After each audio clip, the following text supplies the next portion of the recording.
semuanya, perkenalkan nama saya Winda Agustin Banding, saya dari UT Pontianak. Saya hari ini akan praktek tentang ekosistem. Apa itu ekosistem? Ekosistem merupakan suatu satuan fungsional dasar yang menyangkut proses interaksi dari organisme dengan lingkungannya meliputi energi, rantai atau jaring makanan, siklus biokimiawi, perkembangan, dan pengendalian. Hari ini saya akan praktek tentang ekosistem darat. Adapun bahan yang saya gunakan, yang pertama seperangkat alat tulis, kaca pembesar, barometer, dan lingkungan sekitar. Karena saya tidak ada barometer ataupun kaca pembesar, jadi saya menggunakan HP. Selamat menonton, selamat menyaksikan, semoga suka videonya. Semuanya, hari ini saya lagi berada di kebun karet. Kenapa perkebunan karet dianggap sebagai contoh ekosistem buatan? Karena diciptakan dan dikelola oleh manusia untuk tujuan tertentu, yaitu produksi latex. Berbeda dengan ekosistem alami seperti hutan, perkebunan karet memiliki ciri khusus untuk menunjukkan campur tangan. Dan di perkebunan karet dapat unsur biotik seperti burung, tupai, dan manusia. Dan abiotiknya tanah, cahaya, udara, dan suhu yang mendukung. Kemudian untuk ekosistem darat seperti di sini. Ekosistem darat yang terdiri dari pohon pinang, ubi kayu dapat digambarkan sebagai sebuah kebun campuran atau agroforestik. Dalam ekosistem ini, interaksi antara komponen biotik makhluk hidup dan abiotik faktor fisik menciptakan keseimbangan yang unik. Adapun unsur komponen abiotiknya tanah, air, sinar matahari, suhu dan kelembapan, dan udara.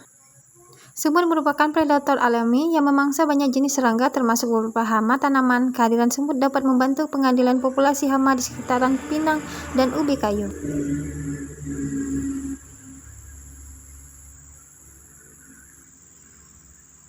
Dan pada kaki seribu adalah dekomposer alami yang penting. Mereka memakan bahan organik yang membusuk seperti daun dan ranting yang jatuh dari pohon pinang dan ubi kayu yang mati. Sekian dan terima kasih. Salam dari UT Pontianak. Ini namanya kaki seribu atau krueng. Interaksi keempat komponen, hubungan antara manusia, tupai, burung di ekosistem perkebunan karet adalah contoh nyata dari bagaimana intervensi manusia mempengaruhi rantai makanan dan keseimbangan alam. Yang pertama, manusia mengubah lingkungan dengan menciptakan perkebunan karet. Yang kedua, perubahan ini mempengaruhi populasi tupai dan burung. Beberapa jenis beradaptasi berkembang biak sementara yang lain mungkin menghilang. Yang ketiga, manusia berinteraksi dengan tupai dan burung melalui upaya pengelolaan, menganggap tupai sebagai hama dan berusaha mengendalikannya. Yang kedua, memanfaatkan burung-burung sebagai pengendali hama alami atau sebaliknya, menganggapnya pengganggu jika merusak tanaman.